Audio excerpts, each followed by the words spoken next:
Baik, saya ingin mengajak bersama-sama malam ini merenungkan sebuah tema yang ini sangat sering kita dengar, Bapak-Bapak sekalian. Jadi tema ini berkaitan dengan surat Al-Ahzab ya. Surat Al-Ahzab, surat 33 ayat 21 yang insya Allah sangat-sangat kita hafal, dan sejak kita waktu sekolah ya, di SMP, SMA, bahkan waktu di perguruan tinggi, ini sering menjadi tema bahasan. Di dalam ayat ini Allah Subhanahu wa taala berfirman, A'udzubillahi minasyaitonirrajim. Bismillahirrahmanirrahim. Laqad kana lakum fi Rasulillahi uswatun hasanah liman kana yarjullaha wal yaumal akhir wa dzakarallaha katsira. Jadi ini tema sangat berkaitan dengan rukun Islam yang harus kita penuhi. Ya, sama-sama kita pahami ya, di dalam rukun Islam itu ya, yang pertama adalah syahadat. Ya, dan syahadat itu ya, memiliki dua kandungan penting di situ. Asyhadu an la ilaha illallah wa asyhadu anna Muhammadan Rasulullah. Pertama, persaksian tentang ketauhidan, mentauhidkan Allah. Yang kedua adalah persaksian untuk menjadikan Rasulullah sebagai qudwah hasanah bagi kita. Ya, satu-satunya tauladan, tuntunan bagi kita dalam kehidupan. Nah, karenanya ini menjadi penting. Syahadat kita itu, ya, rukun Islam kita itu berkaitan dengan dua hal ini. Nah, Bapak sekalian yang dirahmati oleh Allah Subhanahu wa taala,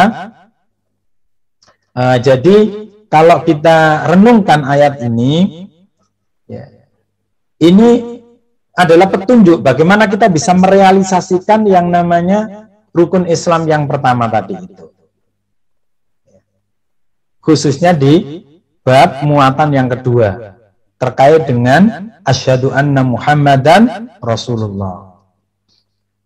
Nah, kalau kita ikuti kajian tentang akidah atau tauhid itu kan sesungguhnya ujung dari kalimat persaksian wa asyhadu anna Muhammadar Rasulullah itu adalah menjadikan Rasul sebagai qudwah hasanah, sebagai penuntun dalam kehidupan kita. Ya, yang mengajarkan kepada kita bagaimana Al-Quran itu direalisasikan, bagaimana ajaran Islam itu dijalankan, dan seterusnya.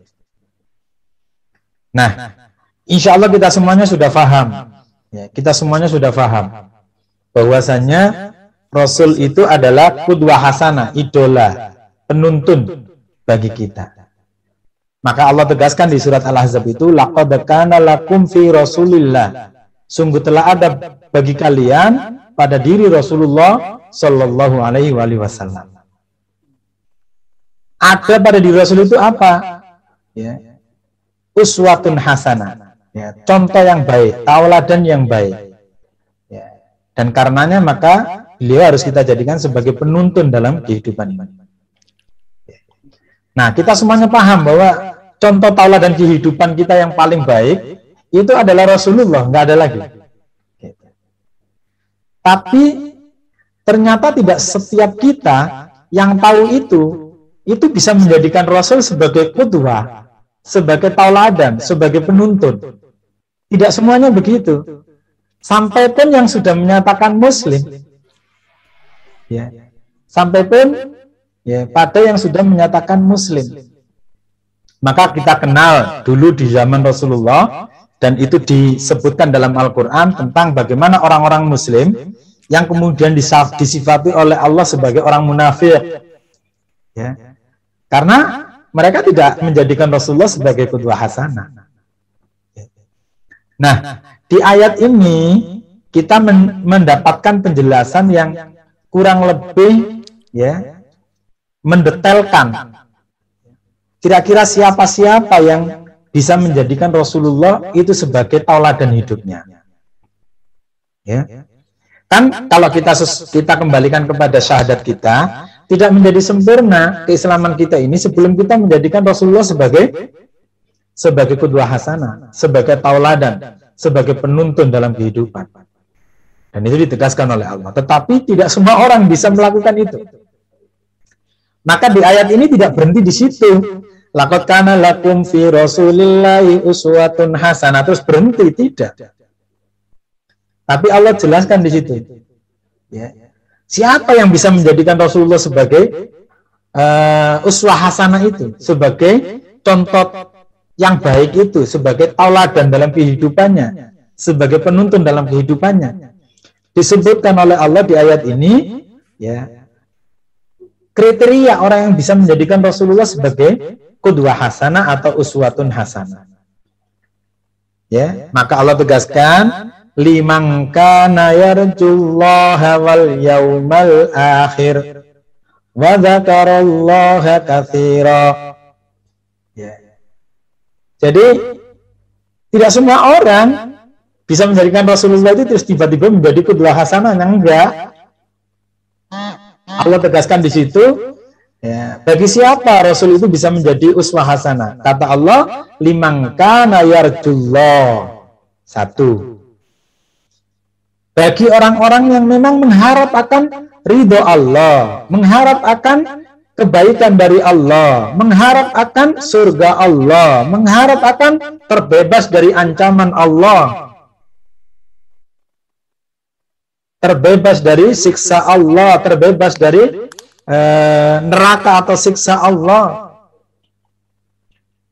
Nah, jamaah sekalian yang dirahmati oleh Allah, maka kalau kita kembalikan pada diri kita, bagaimana kita bisa menjadikan Rasulullah ini sebagai tuntunan hidup atau contoh dalam kehidupan? Ya kita harus punya modal. Modal pertamanya apa? Kita punya, ya, pengharapan yang luar biasa kepada Allah. Kita punya harapan akan ridho Allah. Kita punya harapan akan karunia Allah. Kita punya harapan terbebas dari siksa dan ancaman Allah, dan seterusnya. Ketika seseorang tahu bahwa Rasul itu sebagai qudwah hasanah, tapi dia tidak memiliki ketakutan pada Allah, ya, tidak akan terjadi bahwa dalam kehidupannya akan berusaha mencontoh Rasulullah. Nggak akan terjadi. Nah, maka kita tidak perlu heran. Kenapa tidak semua orang Muslim itu kemudian bisa mencontoh Rasulullah? Ya karena perlu modal untuk bisa menjadikan Rasul sebagai qudwah hasanah itu. Dan modal pertamanya itu adalah kecukupan pengharapan terhadap Allah Subhanahu wa Ta'ala. Mengharap ridho Allah, mengharap surga Allah, mengharap, ya, derajat yang mulia dari sisi Allah, dan seterusnya. Ketika, ya, pengharapan itu tidak ada dalam diri kita, sulit bagi kita untuk bisa mencontoh Rasulullah. Meskipun kita punya ilmu yang banyak, ya, meskipun kita punya pengajian yang banyak, meskipun kita datang dari taklim ke taklim, tetapi ketika, ya, harapan besar kepada Allah itu belum hadir dalam hati dan diri kita, sulit untuk merealisasikan, menjadikan Rasul sebagai tuntunan hidup. Itu yang pertama. Yang kedua adalah wal yaumal akhir, dan dia punya harapan yang besar selamat di hari akhir. Artinya apa? Ya, modal kalau kita ingin menjadikan Rasul sebagai qudwah hasanah itu adalah ketika kita percaya hari akhir. Pertama itu. Bagi seseorang yang tidak percaya hari akhir, dia nggak butuh tuntunan Rasulullah. Maka modal kedua ini harus kita miliki kalau kita ingin benar-benar bisa menjadikan Rasulullah sebagai panutan dan tuntunan dalam kehidupan kita. Apa itu? Setelah kecukupan harapan kepada Allah, ya, ridho Allah, karunia Allah, dan seterusnya. Yang kedua adalah, ya, pengharapan akan keselamatan di hari akhir. Ya. Liman kana yarjullaha, Rasul itu akan menjadi tauladan, Rasul itu akan menjadi qudwah hasanah bagi orang-orang yang yarjullah, mengharap Allah, wal yaumal akhir, dan hari akhir. Jadi mengapa kita dapati ada orang-orang yang kemudian tidak memiliki, ya, kesanggupan untuk menjadikan Rasul sebagai tauladan bisa jadi bukan karena tidak punya kesanggupan, tapi memang karena tidak ada kemauan. Kenapa? Ya bisa jadi karena memang nggak percaya hari akhir itu ada. Yang pertama itu. Yang kedua, ya, seandainya pun percaya, dia sedang tertipu dalam kehidupannya di dunia ini sehingga lupa bahwa dia harus berusaha menata kehidupannya sehingga mengantarkan pada keselamatan di hari akhir. Dia nggak takut celaka di hari akhir.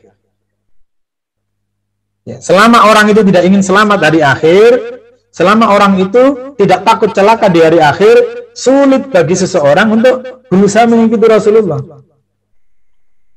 Sulit. Ya. Bukan persoalan nggak punya ilmu. Ya. Seandainya pun dia punya ilmu banyak, tetapi ketika dia tidak memang memiliki ketakutan akan kecelakaan di hari akhir, maka nggak akan bisa mengikuti Rasulullah. Nah, itu yang kedua. Ya. Dan yang ketiga adalah Allah sebutkan bagi siapa Rasulullah itu bisa menjadi qudwah hasanah. Ya. Bagi orang yang mengharap Allah, mengharap akan hari akhir. Dan yang ketiga adalah wa dzakarallaha katsira. Bagi orang yang punya kecukupan mengingat kepada Allah dengan ingatan yang banyak sekali.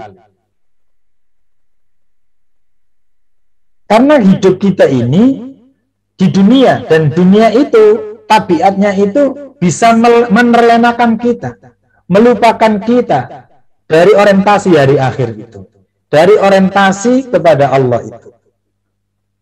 Maka supaya kita di dunia ini sukses, ya, tetapi tidak kemudian terlena, maka kita dalam segala kesibukan kehidupan dunia itu harus punya, ya, karakter, ya, menjadi orang yang cukup banyak ingatannya kepada Allah.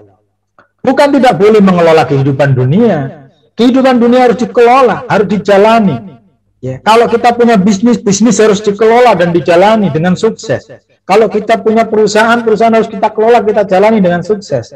Kalau kita punya pekerjaan di sebuah institusi sebagai employee, ya, sebagai karyawan, kita harus kerjakan sebaik-baiknya dengan sukses. Ya. Kita kerjakan itu semuanya dengan sukses. Tetapi apa yang kita lakukan dalam mengisi kehidupan dunia itu jangan sampai membuat kita lupa akan orientasi akhirat, lupa akan orientasi kepada ridho Allah. Nah, caranya gimana? Di dalam kesibukan kita mengelola kehidupan dunia kita harus tetap berusaha untuk mengingat kepada Allah dengan ingatan yang cukup banyak. Wa dzakarallaha katsira. Kenapa? Kalau kita ingatannya kepada Allah sedikit, ya, dunia ini tabiatnya membuat kita lupa kepada Allah. Begitu kita lupa kepada Allah, ya kita sudah nggak mikir lagi saya harus mencontoh Rasul atau tidak. Begitu kita lupa bahwa kita harus selamat dari akhir, kita juga nggak akan mikir lagi, ya, bagaimana kita harus mencontoh Rasulullah. Lupa semuanya itu. Nah, terkait dengan ini, ya, maka kemudian kita diingatkan oleh pesan Rasulullah SAW. Jadi tadi satu ayat surat Al-Ahzab ayat 21, ya, surat 33 ayat 21. Nah, yang sekarang ini hadis yang disampaikan oleh Rasulullah SAW. Ya. Jadi ini penting, ya, terkait dengan poin yang kedua, ya, yarjullaha wal yaumal akhir. Orang yang punya harapan selamat pada hari akhir, dia akan berpotensi membuat dirinya menjadikan Rasulullah sebagai tuntunan dan panutan hidup. Kenapa?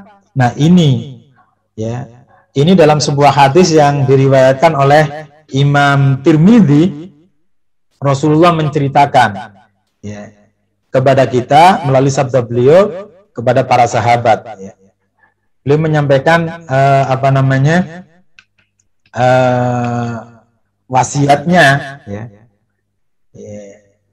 Di dalam hadis ini kata beliau, ya, afdalul mu'minin, sebaik-baik orang yang beriman itu adalah ahsanuhum khuluqa, orang yang paling baik akhlaknya. Ya. Akhlak kepada Allah baik, akhlak kepada Rasulnya baik, akhlak kepada Islamnya baik, akhlak kepada sesama manusia baik, akhlak kepada kerabat keluarga baik, akhlak kepada alam semesta baik. Ya. Jadi, ya, kalau kita merujuk kepada hadis ini, maka ini gambaran bagaimana Islam rahmatan lil alamin itu, bahwa Islam itu menjadi rahmat bagi alam semesta, yang karenanya setiap orang yang muslim itu akan memberi rahmat kepada alam semesta ketika dia punya kualitas iman yang cukup. Tapi ketika dia imannya nggak cukup, ya, maka rusaklah akhlaknya, dan ketika akhlak itu rusak, maka jadilah dia, ya, orang yang tidak akan mampu merealisasikan Islam rahmatan lil alamin itu. Ya, kenapa? Karena kata Rasulullah, afdalul mu'minin, sebaik-baik orang yang beriman itu adalah ahsanuhum khuluqa, orang yang paling baik akhlaknya. Dan bicara kebaikan akhlak itu integratif, menyeluruh, tidak hanya dari sisi kepada manusia saja. Jangan sampai ada ungkapan begini, orang itu baik meskipun nggak sholat. Ya gimana orang nggak sholat baik? Ya, ukurannya hanya akhlak kepada sesama manusia.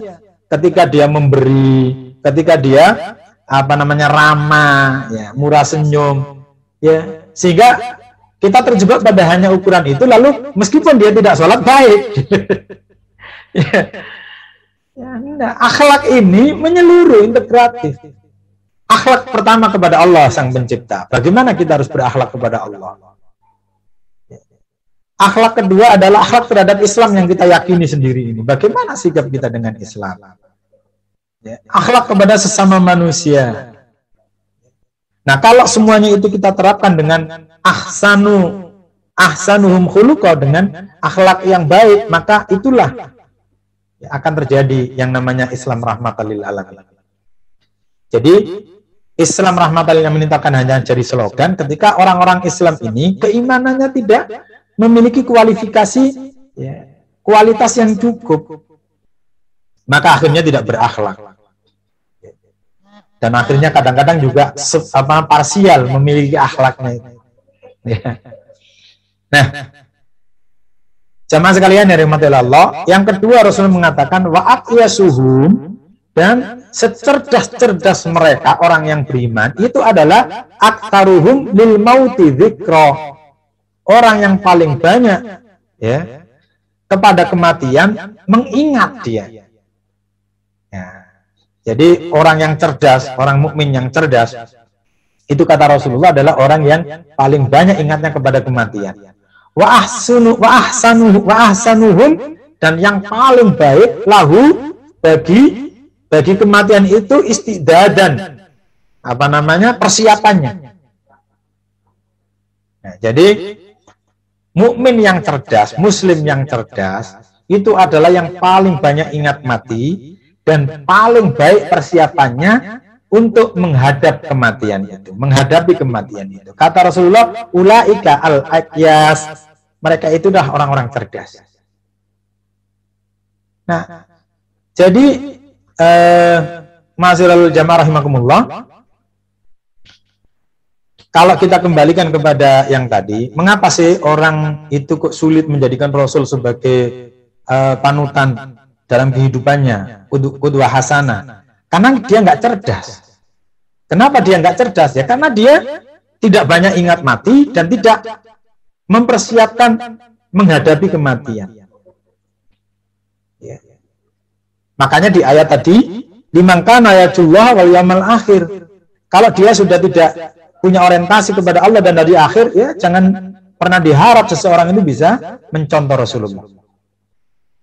Ya, bahkan di dalam sebuah hadis yang lain Rasulullah mengatakan, al-qayyisu man dana nafsahu wa amila lima ba'dal maut. Orang muslim yang cerdas itu adalah orang yang al-qayyis. Orang yang cerdas itu adalah man dana nafsahu, orang yang mampu mengelola nafsunya. Ya, nafsunya dikelola sehingga dia tidak terjebak kepada ajakan nafsu yang selalu menyeru kepada yang mungkar. Ya. Mandana nafsahu wa amila lima ba'dal maut. Ya, dan dia bekerja, berbuat dalam kehidupannya itu, ya, punya orientasi untuk kematian, untuk kehidupan setelah mati.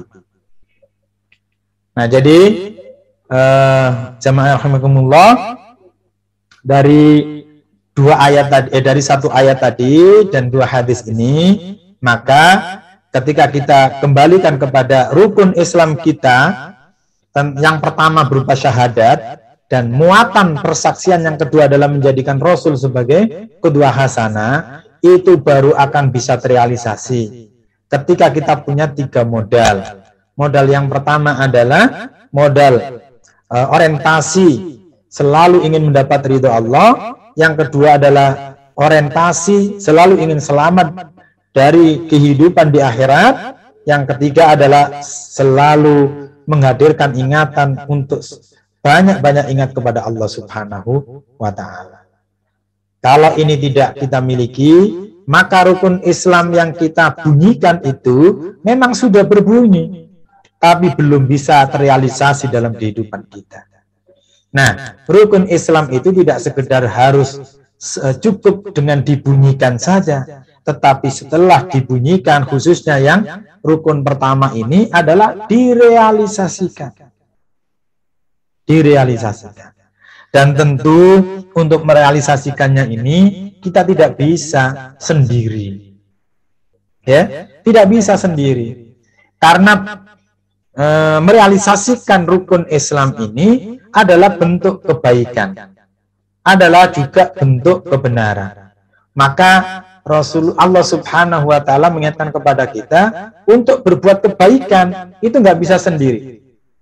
Ya, wa ta'awanu 'alal birri wat taqwa wa la ta'awanu 'alal itsmi wal udwan. Kita disuruh tolong menolong, nggak bisa sendiri. Ya.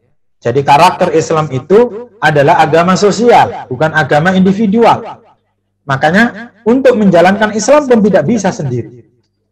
Nah, maka untuk kebaikan itu disuruh bekerja sama. Tidak hanya itu, ya. Dalam konsisten untuk kebaikan itu banyak tantangan dan hambatan. Ya, butuh pertolongan orang lain. Maka kemudian Allah mengingatkan kepada kita, ya, dalam surat Al-Asr yang sangat-sangat dihafal itu, semua manusia atas berjalannya waktu itu rugi. Illal ladzina amanu wa amilus sholihat wa tawashaw bil haqq wa tawashaw bis sabr. Saling menasihati dalam kebenaran dan kesabaran. Itu artinya apa? Butuh kerjasama, nggak bisa sendiri. Ya, nggak bisa sendiri. Nah, oleh karenanya kita punya kumpulan-kumpulan, kita punya kebersamaan komunitas-komunitas. Maka mari kita jadikan komunitas kita ini menjadi bagian dari sarana untuk menjaga diri kita agar bisa merealisasikan kebaikan itu, agar bisa merealisasikan kebenaran itu. Jangan sampai justru komunitas-komunitas kita ini menjauhkan kita dari kebaikan dan kebenaran. Nah, itulah maka kalau kita belum punya komunitas, ya harus punya komunitas, nggak bisa enggak. Nah, kata Rasulullah SAW, kalau kita ingin tahu kualitas seseorang, maka cukup kamu lihat, ya, ar-rajulu ala dini khalili. Seseorang itu sangat tergantung kepada agama temannya. Ya, ini dimaknai lebih luas lagi. Seseorang itu tergantung pada kebiasaan temannya. Seseorang itu akan tergantung kepada perilaku temannya. Ya, kalau kita berteman dengan orang yang suka gowes, ya jadilah kita orang gowes saja gitu. Tapi kalau kita berteman dengan orang yang zikir aja kepada Allah di masjid, jadilah kita ikut begitu. Nah, ini pilihan. Ya, apakah kita ingin menjadi orang yang habis waktunya untuk gowes, ya, ataukah kita ini ingin menjadi orang yang habis waktu kita untuk zikir kepada Allah, atau kombinasi, ya, atau kombinasi. Nah, ini penting, ya, karena hari-hari ini, ya, tren komunitas itu luar biasa. Ya. Bahkan ada fenomena ketika masuk era pandemi ini, ada komunitas-komunitas olahraga yang eksklusif itu, sampai-sampai ya luar biasa. Ya, ketika kita ikut komunitas seperti itu, komunitas kita pengajian itu kita tinggalkan. Ya, ini pilihan harus kita sadari. Ya, bahwa seseorang itu ala dini khalili, kita akan dipengaruhi oleh kebiasaan teman kita. Kita akan dipengaruhi oleh agama teman kita. Maka itulah kenapa ya Wali Songo dalam hal ini adalah Sunan Kalijogo mengingatkan kepada kita. Ya, tombok hati itu ada 5. Ya, agar hati kita terjaga bersih. Kenapa kok bicara tombok hati? Ya karena nanti di hari akhir itu hanya orang yang hatinya selamat saja yang bisa terselamatkan di hadapan Allah. Illa man atallaha biqalbin salim. Ya. Semuanya terhinakan kecuali orang-orang yang datang di hadapan Allah dengan hati yang bersih. Nah, maka hati ini harus dijaga, jangan sampai kotor, jangan sampai rusak, jangan sampai sakit. Maka kata Sunan Kalijogo, tombok hati itu ada 5. Di antaranya apa? Wong kang soleh kumpulono. Ya, jangan pernah berpikir kalau kumpul orang soleh tidak bisa gowes. Bisa dibikin program gowes. Tapi beda ketika kita ikut orang komunitas gowes yang dia tuh hari-harinya ya yang dipikir gowes. Sampai pun ya kita ingin ikut pengajian saja susah. Karena akan benturan dan banyak benturannya gitu. Ya. Nggak hanya itu, program-program kita yang lain juga akan menyesuaikan. Nah, maka yang terpenting adalah carilah teman yang soleh, wong soleh kumpulono. Orang soleh itu bisa nanti diajak gowes, bisa diajak renang, bisa diajak apa lagi? Rekreasi, bisa. Tapi belum tentu orang yang ahli gowes itu menjadi orang yang soleh. Belum tentu orang yang ahli renang itu orang soleh. Nah, ini pilihan. Ini pilihan. Jadi kalau kita ingin menjadi orang-orang yang bisa merealisasikan rukun Islam tadi, ya kita harus ya, punya komunitas yang bisa menguatkan kita untuk ya, bisa konsisten merealisasikan rukun Islam yang kita hadirkan sebagai seorang muslim. Ya, khususnya ya tadi rukun Islam yang pertama tidak cukup hanya dipersaksikan. Ya, tapi dia juga harus direalisasikan. Wallahu a'lam bishawab. Insyaallah mungkin itu yang bisa saya sampaikan sebagai pengantar. Wallahu a'lam bishawab. Demikian Bapak sekalian, semoga menjadi perenungan bagi kita semua. Monggo kalau ada yang mau didiskusikan silakan ya.